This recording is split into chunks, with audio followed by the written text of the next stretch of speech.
ராமர் கோவில் 1528 இடிக்கப்பட்டது. 1528 480 ஆண்டுகளாக பொறுமையாக காத்திருந்து பாரதிய ஜனதா கட்சி நம்முடைய தேர்தல் வாக்குறுதியாக சொல்லிக்கிட்டே இருந்தோம். 1980 தொடர்ச்சியா சொல்றோம். ஆனா ஒரு விஷயத்துல தெளிவாக இருந்தோம், யாரையும் புண்படுத்தி நாங்கள் அங்கே கோயிலை கட்டப்போவது கிடையாது.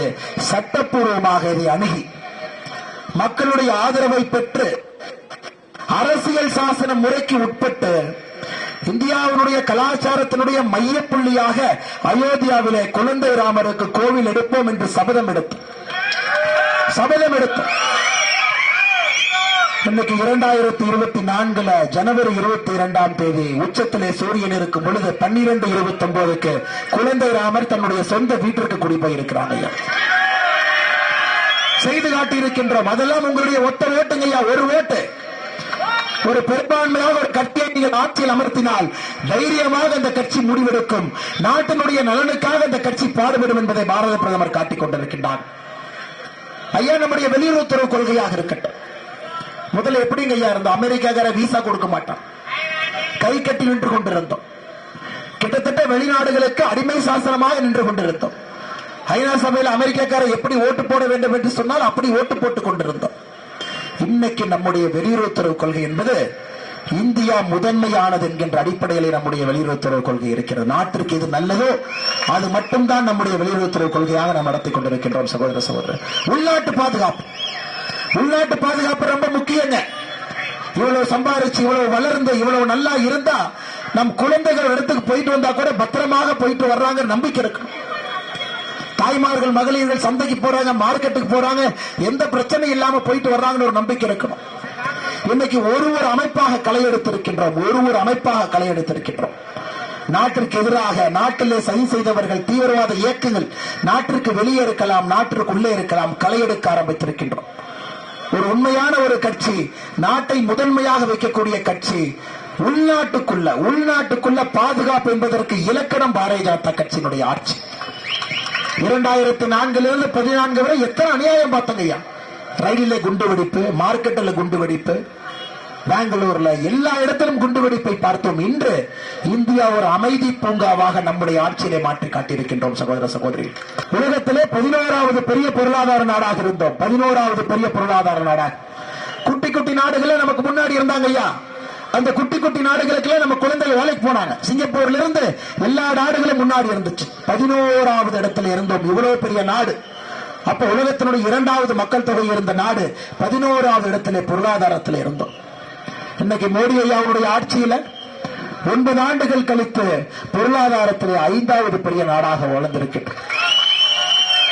படிக்கட்டாக 6 படிக்கட்டுகளை தாண்டி 5வது பெரிய பொருளாதார நாடாக 2028 முடியும் பொழுது உலகத்தினுடைய 3வது பெரிய பொருளாதார நாடாக நாம் மாறப்போகின்றோம்.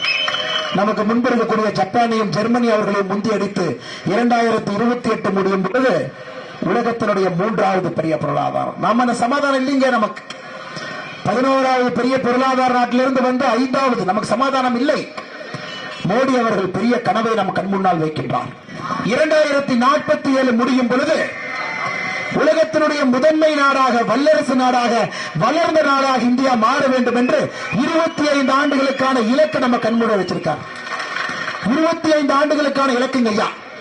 $3.8 டிரில்லியன் இருக்கிறோங்க ஐயா. இன்னைக்கு உலகத்தினுடைய முதன்மை நாடாக இருக்கக்கூடிய அமெரிக்கா $38 டிரில்லியன் 10 மடங்கு முன்னாடி இருக்கிறார். எட்டி பிடிக்க வேண்டும். வளர்ச்சி இருந்தால் நம்ம ஏழை மக்கள் இல்லை என்கின்ற வளர்ச்சியை கொண்டு வர வேண்டும். 25 ஆண்டுகளுக்கான இலக்குல முதல் 2 ஆண்டுகளை பயணம் செய்து கொண்டிருக்கின்றோம். அதைத்தான் பிரதமர் சொல்லுகின்றார், காலச்சக்கரம் மாற ஆரம்பித்திருக்கிறது. 450 ஆண்டுகளுக்கு முன்பு எப்படி உலகத்தினுடைய முதன்மை நாடாக இருந்தோமோ, எப்படி நம்முடைய இடத்தை விட்டுக் கொடுத்தோமோ, அந்த இடத்தை 25 ஆண்டுகளில் இந்த நாடு பிடிக்கப் போகிறது என்று சொல்லிக் கொண்டிருக்கின்றார். காலச்சக்கரத்தினுடைய மாற்றம் நம்முடைய நாட்டில் நடந்து கொண்டிருக்கிறது. அதனால்தான் சகோதர சகோதரிகளே, 2024 பாராளுமன்ற தேர்தல் என்பது சாதாரணமான தேர்தல் இல்லை, அது சரித்திர தேர்தல். நம்முடைய குழந்தைகள் உலகத்தினுடைய முதன்மை நாட்டிலே வசிக்கப் போகின்றார்கள் என்பதை சொல்லக்கூடிய தேர்தல் 2024 பாராளுமன்ற தேர்தல். ஐயா, 25 ஆண்டுகளுக்கு நமக்கு இலக்கு இருக்கு. 10 ஆண்டுகளாக நம்முடைய வளர்ச்சியை நாம் பார்த்துக் கொண்டிருக்கின்றோம்.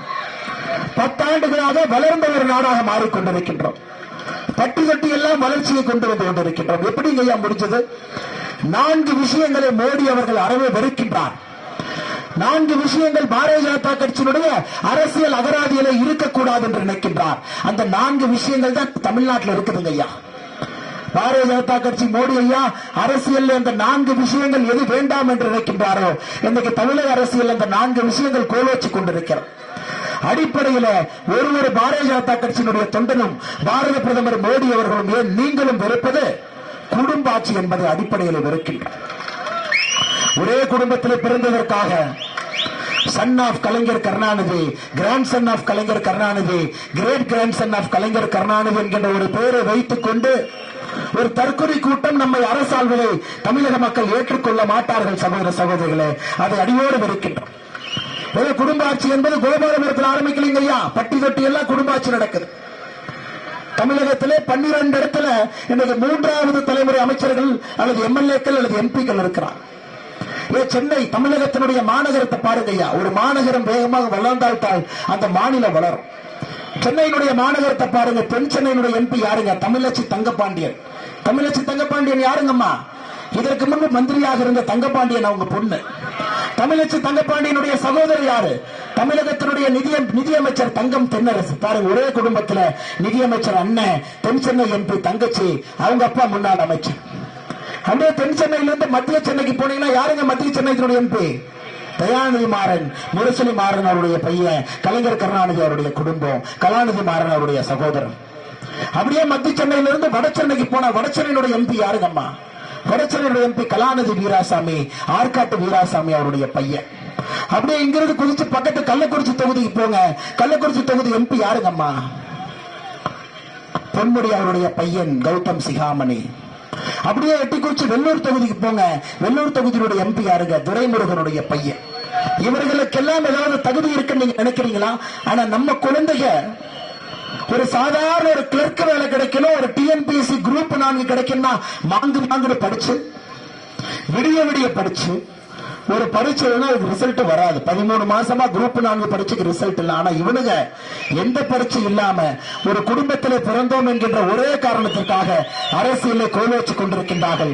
அதை பாரதிய ஜனதா கட்சியும் நரேந்திர மோடி அவர்களும் அடியோடு அதை வெறுக்கின்றோம். சகோதர சகோதரி, தேசத்தினுடைய வளர்ச்சிக்கு குடும்ப ஆட்சி என்பது முற்றிலும் எதிரானது.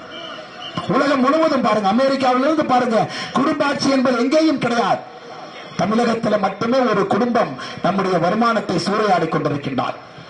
இரண்டாவது நாம் வெறுப்பது ஜாதி அரசியலை. இன்னைக்கு திராவிட கட்சிகள் தமிழகத்தை ஜாதி ஆதிக்கமாக மாற்றி வைத்திருக்கின்றார்கள். ஜாதி கலவரம், இரட்டை டம்ளர், கோயிலுக்குள்ள போக முடியாது, கொடியேற்ற முடியாது, பேச முடியாது, கை கட்டி நிக்கணும். ஏன் மேடையில் இருக்கக்கூடிய தலைவர்கள், திராவிட முன்னேற்ற கழகத்தினுடைய தலைவர்கள் ஜாதி பேரை சொல்லிதான் கூப்பிடுறாங்க. எங்களை பொறுத்தவரை அரசியலில் ஜாதி இருக்கக்கூடாது என்பதில் பாரத பிரதமர் நரேந்திர மோடி அவர்கள் தெளிவாக இருக்கின்றார். ஜாதி அரசியல் வந்துவிட்டால் அங்கே வளர்ச்சி இருக்காது என்பதில் மிக மிக தெளிவாக இருக்கின்றார்.